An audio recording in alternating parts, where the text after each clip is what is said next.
এখানে কোরআন নাজিল হয়েছে। এই যে মানুষগুলো এখানে এখানে কোরআন নাজিল হয়েছে। এটা জবলেমের পাহাড়।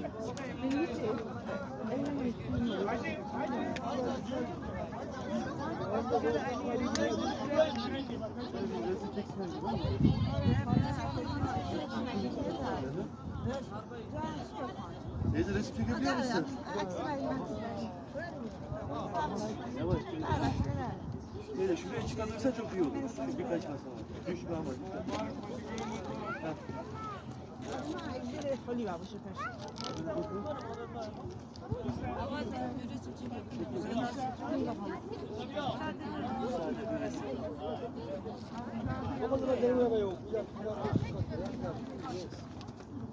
Otur teyze, rahat ol.